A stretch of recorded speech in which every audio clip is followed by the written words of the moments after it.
Assalamualaikum warahmatullahi wabarakatuh. Kami dari kelompok 9 akan mempresentasikan hasil kerja kelompok kami yang akan membahas mengembangkan keterampilan bernegosiasi. Sebelum memulai presentasi, saya akan memperkenalkan anggota kelompok 9. 1. Titik Putri Ningsih NIM 2020 11437, 2. Winda Alvina Rizkia NIM 2020 11463, 3. Anggita Dwi Rahayu NIM 2020 11474, dan yang terakhir saya sendiri, Andisti Puspanisa Prima Hutami NIM 2020 11476. Apa itu negosiasi?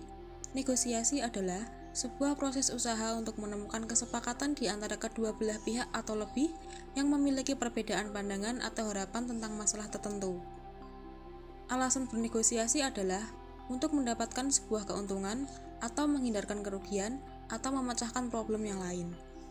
Untuk mendapatkan suatu kesepakatan kedua belah pihak, ada beberapa hal yang perlu diperhatikan antara lain: A. Persiapan yang cermat, B. Presentasi dan evaluasi yang jelas mengenai posisi kedua belah pihak, C. Keterampilan, pengalaman, motivasi, dan pikiran yang terbuka, D. Pendekatan yang logis untuk menciptakan dan mempertahankan hubungan yang baik dan saling menguntungkan dan saling menghormati, E. Kemauan untuk membuat konsensi untuk mencapai kesepakatan melalui kompromi bila terjadi kemacetan.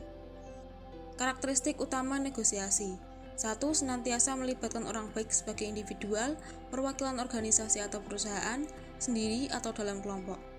2. Memiliki ancaman terjadinya atau di dalamnya mengandung konflik yang terjadi mulai dari awal sampai terjadi kesepakatan dalam akhir negosiasi.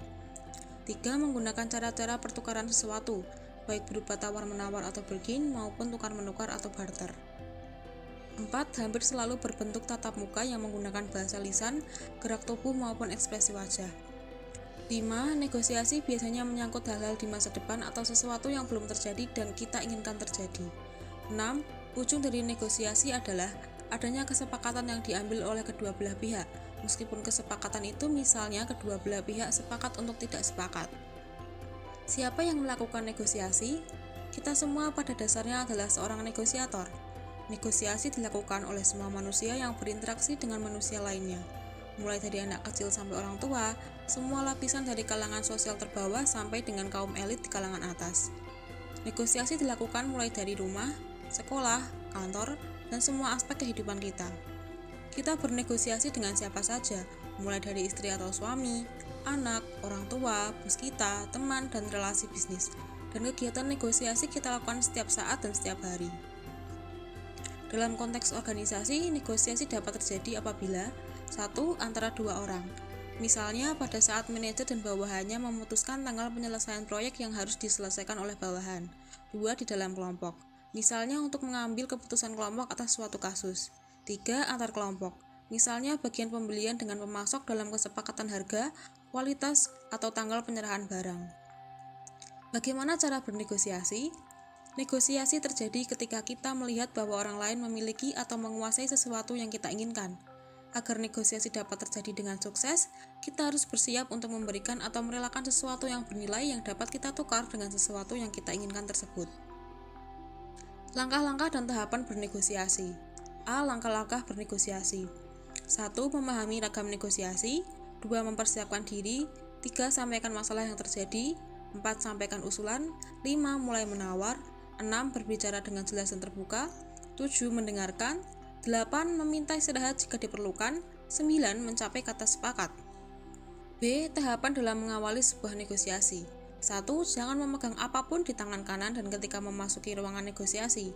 2. Ulurkan tangan untuk berjabat tangan terlebih dahulu. 3. Jabat tangan dengan tegas dan singkat. 4. Memberikan senyum dan katakan sesuatu yang sesuai untuk mengawali pembicaraan. Faktor yang menentukan keberhasilan negosiasi. 1. Waktu persiapan yang memadai. 2. Sasaran yang jelas. 3. Informasi yang jelas mengenai lawan. 4. Strategi atau rencana yang jelas. 5. Semua pihak bersedia untuk terbuka. 6. Kedua belah pihak mau untuk berkompromi. 7. Terjadinya kesepakatan yang jelas. 8. Kesepakatan benar-benar dilaksanakan. Tujuan negosiasi. 1. Tujuan agresif. Berusaha memperoleh keuntungan dari kerugian atau damage dari pihak lawan. 2. Tujuan kompetitif, berusaha memperoleh sesuatu yang lebih atau getting more dari pihak lawan. 3. Tujuan kooperatif, berusaha memperoleh kesepakatan yang saling menguntungkan atau mutual gain. 4. Tujuan pemusatan diri, berusaha memperoleh keuntungan tanpa memperhatikan penerimaan pihak lain. 6. Tujuan defensif, berusaha memperoleh hasil dengan menghindari yang negatif. Dan yang terakhir adalah tujuan kombinasi. Keuntungan bernegosiasi, tercapainya tujuan, pekerjaan lebih terkontrol, hubungan dengan rekan kerja menjadi lebih baik, mencegah dan menyelesaikan konflik, orang lain percaya untuk bekerja sama, mendapatkan pelayanan lebih baik. Sekian dari kelompok 9, kurang lebihnya mohon maaf. Jika ada pertanyaan, bisa ditanyakan pada saat berdiskusi di WhatsApp grup Komunikasi Bisnis 3D. Terima kasih. Wassalamualaikum warahmatullahi wabarakatuh.